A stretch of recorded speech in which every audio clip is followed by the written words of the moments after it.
let's talk about Spurs, because they're making headlines at the moment. And right now we are looking at what could be a double transfer swoop for Savinho and Omar Marmoush. And this would come to £150 million, the value of these players. That's what we're being talking about right now. This would be quite the statement of intent from Spurs, who've already brought in a number of players. You think so? This money? I don't know. I mean, it's spending a lot of money, but that's what I mean. Isn't that? It's bonkers money. But if they want to spend it, they want to spend it. But the game's gone. I mean, that price has gone up for Savinho for what they paid to Girona, I believe it. We watched him in La Liga. He was brilliant for Girona, but that was 2 or 3 years ago. He's skillful. He's quick, but he's lightweight. I mean, that's a lot of money for a player that.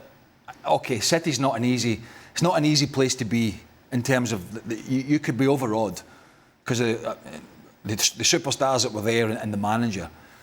But to pay more for a player that has really flattered to deceive, that's a bit of a risk. And Omar Marmoush, he's fast and he's quick and he scored goals in Germany, but he looks like he has a panic up when he gets near the box. I was talking to Nedum about this. I don't want to stick Nedum in the you-know-what, because he's not here. But I was talking to Nedum, I knew about it at Wembley, and he said the thinking inside City is that in that final third, in that crux moment, on the big occasion, that Marmoush will let you down. Not that he's a bad player, not that Savinho's a bad player, but Tottenham needs solidity. And listen, if you're getting those players for not a lot of money, I'm okay with that, because that's beefing up your squad. And there's never been a bigger time you need a squad. But 150 million or thereabouts on these two? I mean, that's... Ange Postecoglou must be... He couldn't get anything out of Daniel Levy, right, at a time when they were playing some really good stuff. And Roberto De Zerbi's gone in there, and we know he bangs the table like Antonio Conte, and we know he's a hothead, and we know he's demanding, but we also know he's a very good coach. And they're giving him a lot of money to spend. And all this money, to me, puts more pressure on them. But that's a lot. All I'm saying is that's a lot for two players that really were spent a lot of time on the bench at Manchester City. It is quite the level of financial backing, isn't it, Theo? Are you as surprised as Craig to hear these figures for these players? I think when you look at these guys who have obviously been at the champions, is always going to be enhanced, the price tag, of course. But I think they're just looking at these kind of players that are going to just excite in some ways, but not really be spectacular. I think it's one of those, you look at where Tottenham finished. Yes, they spent a lot of money. I like their midfield. I think their midfield's where De Zerbi really is going to focus on and where they're going to really be strong. But they need runners, they need people who are going to work hard, who have been in a team, who at times they need to do more because of course being on the bench for those periods of time and, you know, playing bit part. But they're going to be the main guys now, so that's a different kind of mindset for these guys going to a club. We've been at Man City, now we're the main guys. They never felt like the main guys at Man City. So we might see a different kind of breed of animals with these two. To be honest, I think that's what Tottenham need. Look, it can't get any worse, can it, to be fair? But when you spend, Tonali, which I was surprised with them getting someone like that, again, another player that I would see in an Arsenal shirt, but we got the better one, actually, to be honest. But I think it's exciting for Tottenham this year. I think why not? They have to give it a go. They've got the best stadium, and I'm saying it, they have. They've got the best stadium in world football, I believe, being there and playing there and scoring there, which is nice. And I think the fans want to see a team actually winning at home. They've not won, I think. I think they've won 2 games in the space of a few years at home. That's not good enough. So for me, this team, the fans, the guys in there with the pressure, yes. But I think these two could really help with that pressure side of things. They're going to have to. But they're the main guys now if they're going to make this move, because it's a big one for them both. I mean, I like what the Tottenham are doing. I'm just questioning if they want to spend that kind of money. I'm actually, I would be quite excited if it was a Tottenham. But let's be honest, they were absolutely crap last year. They can't for get 2 years. I mean, I didn't want to say 2 years in the league. 2 years. I'll say it, Theo. Don't worry. They were utterly abysmal, and it wasn't just the football, the mentality.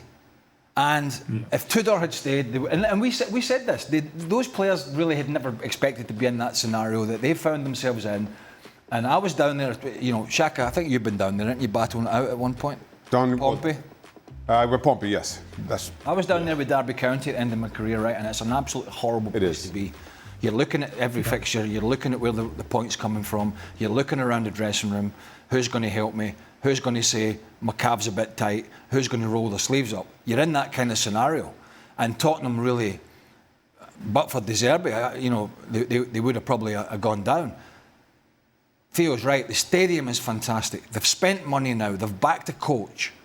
And maybe it is with Savinho and Marmoush, maybe it is getting away from a Pep Guardiola that knew he was leaving, that knew Arsenal were better than them, that knew that his squad had deficiencies last year. And you could sense that within the Spanish manager and maybe his sort of overbearing personality. And you were seeing some of those clips, and those clips have re-emerged from the Theo Walcott and other stuff, where he was getting frustrated in the dressing room.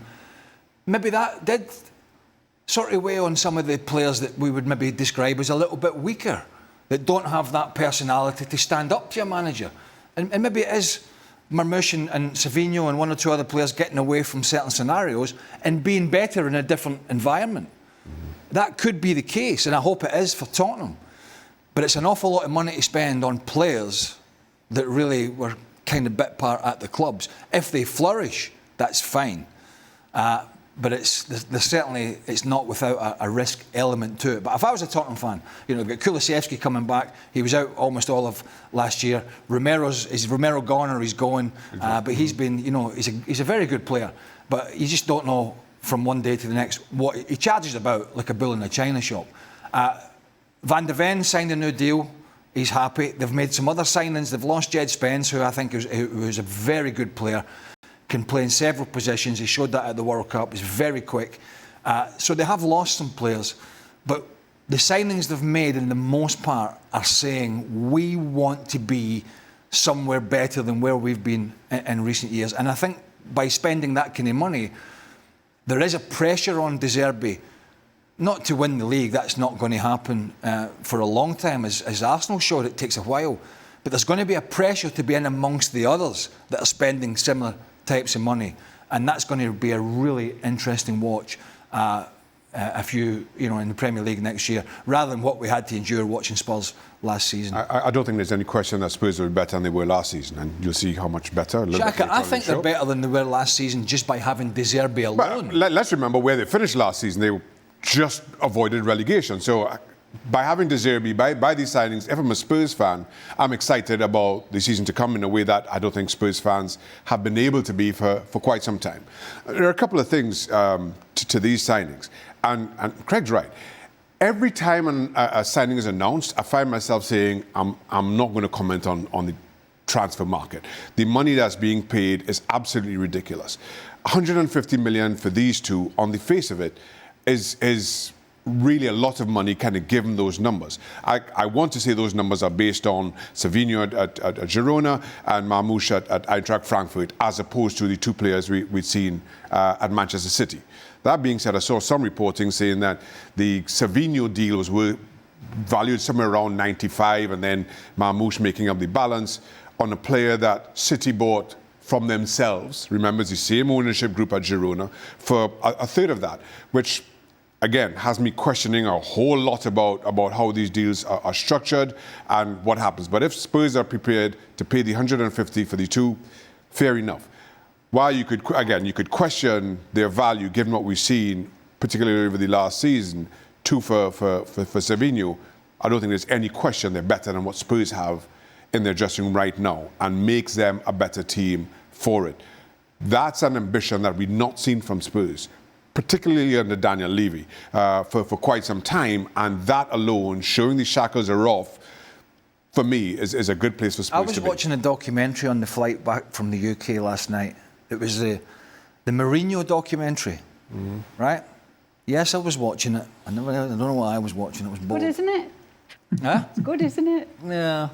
Yeah, I mean, he's a very interesting character. I just tend not to watch football stuff, but I thought, well, I had it on my phone, so I watched it.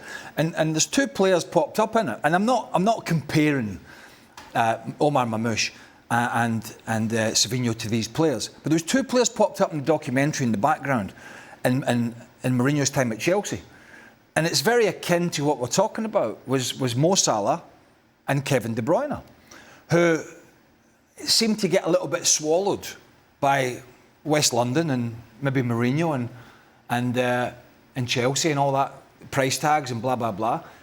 And they went off in their separate directions and came back to the Premier League as different players. Now, those two players are at a different level.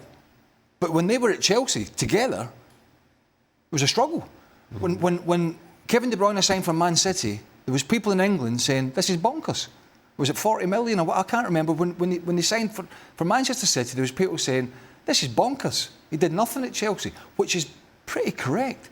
But it is a sign that because you're struggling at one club, it doesn't mean you can't, get your career going somewhere else. And those two, albeit they turned in to be superstars, those two are a great case in point. That if it's not working for you at one place, you can go away and you can make it happen somewhere else.